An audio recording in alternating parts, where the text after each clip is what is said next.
Bienvenue dans Diginove, le podcast qui explore le monde des nouvelles technologies et de l'innovation. Alors, aujourd'hui, nous allons parler de la 5G, cette technologie qui promet des vitesses de connexion fulgurantes avec des temps de latence quasi nuls et des possibilités qui vont bien au-delà de nos simples smartphones. Mais qu'est-ce qui se cache vraiment derrière cette technologie, derrière ce sigle qu'on voit partout, mais peut-être que beaucoup ne comprennent pas ce que c'est, et surtout que nous réserve concrètement les possibilités de la 5G, voire de la 6G. Alors aujourd'hui, nous allons en parler, alors restez connectés. Alors commençons peut-être par déjà un petit état des lieux sur la France et dans le monde. Aujourd'hui, la 5G dans le monde, on compte plus de 1,9 milliard d'abonnements prévus d'ici 2025, fin 2025, pardon, selon Ericsson Mobility Report. Et en France, l'ARCEP indique qu'au deuxième trimestre de 2025, plus de 60% de la population est couverte par au moins un réseau 5G avec près de 17 000 sites actifs. Les vitesses mesurées en moyenne sont donc de 1 à 2 gigabits par seconde aujourd'hui. Les possibilités offertes grâce à cette technologie sont immenses. On peut les retrouver presque partout aujourd'hui, au-delà du streaming. On peut les retrouver dans l'IoT, tout ce qui va être voitures connectées, des villes intelligentes, machines de production avec précision, encore de la télémédecine, tout ce qui va être technologie en temps réel, par exemple, hein, des opérations à distance, du monitoring ultra fiable, dans les usines connectées. Donc, il y a vraiment énormément d'utilisation courante de la 5G, hein. On peut aller dans du divertissement, de la formation. Vraiment, elle a un terrain de jeu pour, plusieurs applications et pour plusieurs domaines différents. Vous l'aurez donc compris, la 5G a un potentiel incroyable et un spectre d'applications, mais monumental. Aujourd'hui, la 5G n'est pas seulement une évolution technique, elle est surtout un levier économique majeur. C'est pour ça qu'on voit des publicités partout aujourd'hui sur la 5G. Les opérateurs du monde entier, et non seulement en France par exemple, hein, Bouygues, Orange, Free, SFR, en tout cas tous, investissent énormément sur les licences 5G pour déployer des technologies, des infrastructures, des antennes. Les entreprises investissent énormément pour déployer des infrastructures à haut débit pour la 5G. Et pour vous donner des chiffres encore plus concrets, vous imaginez qu'en France, les licences 5G ont rapporté plus de 2,8 milliards d'euros à l'État en 2020, selon l'ARCEP. Et sur le plan mondial, le marché de la 5G est estimé à plus de 620 milliards de dollars en 2031. Donc, selon Market Research Future.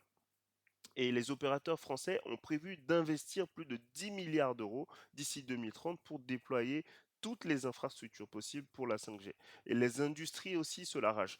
En Corée du Sud, par exemple, les abonnés 5G payent encore plus cher que ceux qui sont dans la 4G pour avoir des services encore plus intéressants, que ce soit sur des usines connectées, sur le domaine du transport, de la santé, de l'agriculture.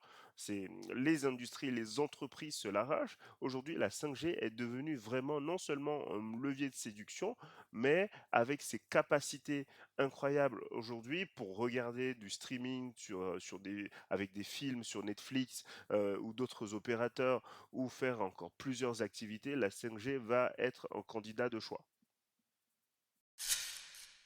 Pour aller encore plus loin sur les différents champs d'application que peut offrir la 5G, j'ai parlé tout à l'heure aussi des streamings avec Netflix, pour tout ce qui est grand public, hein. Il y a aussi le gaming, par exemple, tout ce qui va être, Microsoft Cloud, ou tout ce que vous pouvez faire comme jeu, en ligne, jeu en réseau.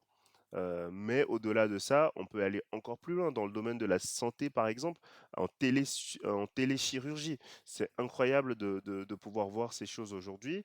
Une opération de 3 heures, par exemple, en Chine, a été réalisée à distance grâce à la 5G, à plus de 3000 kilomètres de distance, avec une latence inférieure à 1 milliseconde. C'est incroyable. Et aujourd'hui, on a des hôpitaux connectés. À Lyon, par exemple, hein, il y a eu une expérimentation de la 5G pour transmettre des images médicales lourdes, donc des IRM, en temps réel. C'est quelque chose qui est fascinant dans le domaine de l'industrie, par exemple, en agriculture. À Dijon, il a été mesuré avec des capteurs connectés 5G la gestion de l'eau et de l'arrosage et on a vu qu'il y a eu une réduction de la consommation d'eau à 30 et si on regarde par exemple, sur des usines connectées dans les grandes industries comme Bosch, ou encore le port de Rotterdam, chez Bosch par exemple, on a des robots pilotés en temps réel grâce à la 5G. Sur le port de Rotterdam, on a des capteurs et grues automatisées qui sont connectés aussi à la 5G, qui permettent d'améliorer l'efficacité logistique du port.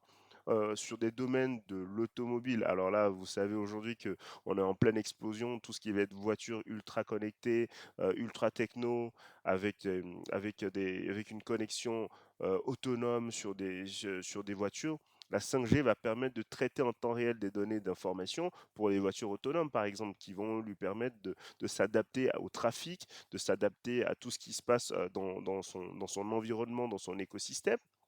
Donc, de plusieurs choses aujourd'hui, plusieurs industries aujourd'hui ont utilisé la 5G, ont éprouvé la 5G et ça permet de voir l'efficacité de cette technologie.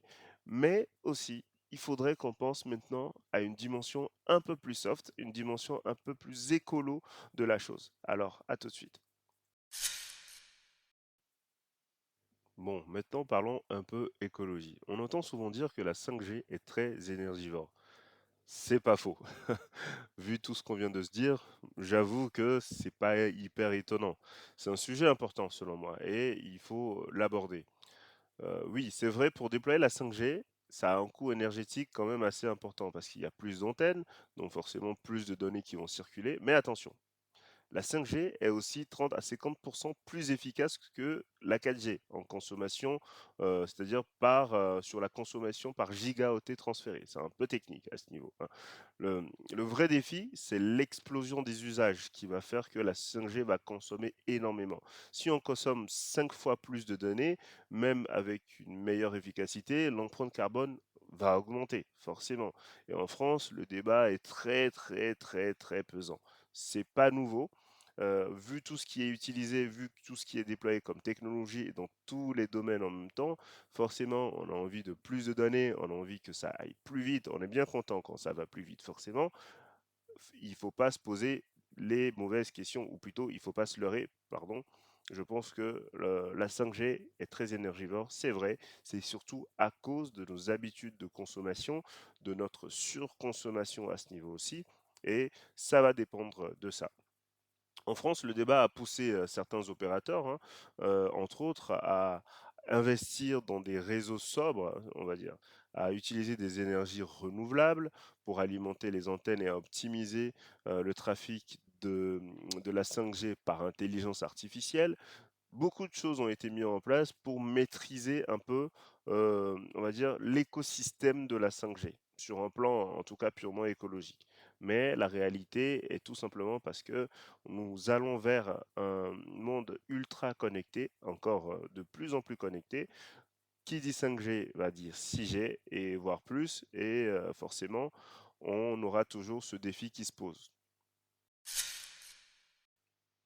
Maintenant, parlons un peu de l'après 5G. Parlons de la 6G. Alors, est-ce que c'est trop tôt? Non. Je vous le dis tout de suite, c'est quelque chose qui est déjà à nos portes. On parle d'horizon 2030-2035, avec des débits encore plus ahurissants.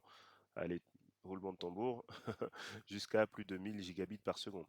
On va être sur des technologies encore plus avancées avec de l'IA embarquée, avec, avec de l'informatique quantique, avec des réseaux intégrant des satellites directement, et surtout des technologies qu'on ne voit pas encore, ou plutôt qu'on ne connaît pas encore concrètement, sur des hologrammes temps réel, parce qu'on sera sur des latences quasi nulles, donc on pourrait être sur de l'instantané instantané.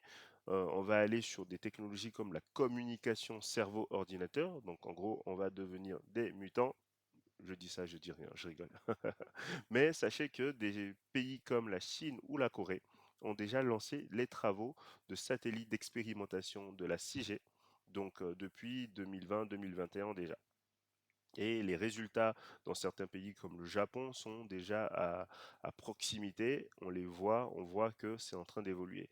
Et vu que ce que ça rapporte pour les industriels, je vous assure qu'on ne va pas s'arrêter de sitôt. Ça va permettre aussi des trucs assez intéressants, hein, pour le domaine de la santé, par exemple. On va pouvoir faire des opérations encore plus vite, encore plus précisément, sans perdre en qualité. On va pouvoir partager des images lourdes, donc des IRM qui sont quand même très lourdes. On va pouvoir les partager en temps réel. On va pouvoir aller encore plus loin dans tout ce qu'on fait. Et ça va permettre de faire évoluer énormément certains domaines. Donc la technologie de la 6G est déjà à nos portes. Il faut juste qu'on soit concentré pour voir ce que ça va faire, ce que ça va produire et voir aussi ben, derrière forcément quels sont les désastres qu'on pourrait en récolter. Je dis ça, je dis rien. Alors, nous sommes donc arrivés à la fin encore de cet épisode. Sachez que j'ai apprécié partager ce petit moment avec vous encore une fois. J'espère que ce développement sur la 5G et la 6G vous aura intéressé à poursuivre aussi quelques recherches de votre côté. N'hésitez pas à partager certaines choses avec nous dans les commentaires. N'hésitez pas à nous faire des retours dès qu'il faut. Au-delà de ça, si vous avez envie de rejoindre ce domaine, de travailler dans l'univers des réseaux de la 5G, tout simplement, tournez-vous vers les métiers de la télécommunication ou des réseaux, des systèmes et réseaux. Ce qui va vous permettre aussi de pouvoir concevoir et optimiser les réseaux en tant qu'ingénieur télécom, par exemple, ou encore architecte réseau, spécialiste réseau mobile. Après, il y a d'autres domaines qui pourront exploiter en fait cette technologie. Si vous êtes par exemple data analyst, vous pouvez vous spécialiser sur l'exploitation des données par des outils IoT. Si vous vous orientez sur la cybersécurité, forcément, on va aller chercher du réseau. Ou encore si vous êtes parmi ceux qui travaillent sur les smart grids ou les smart cities, vous utilisez forcément à un moment donné ces technologies réseau. En tout cas, soit de manière moins technique que les ingénieurs concrètement, mais aussi peut-être sur d'autres aspects que nous ne pouvons pas forcément aborder aujourd'hui. Mais en tout cas, voilà un peu. Et puis n'hésitez pas, si vous travaillez peut-être dans le domaine, n'hésitez pas à nous partager ça. Alors, on retient finalement que la 5G ouvre un champ immense d'innovation, mais il faut qu'on se rappelle aussi que la technologie et l'écologie doivent avancer ensemble et que c'est important de rester sobre dans notre consommation. C'est donc la fin de cet épisode. C'était Sylvanus Soubeke. J'espère que vous avez pris en tout cas le plaisir de partager ce petit instant avec moi et que je vous ai appris quelque chose de nouveau. Merci encore de partager, liker, de commenter cet épisode et n'hésitez pas à me faire vos retours. Merci encore pour tout et je vous dis à très bientôt dans de nouvelles aventures. Ciao ciao.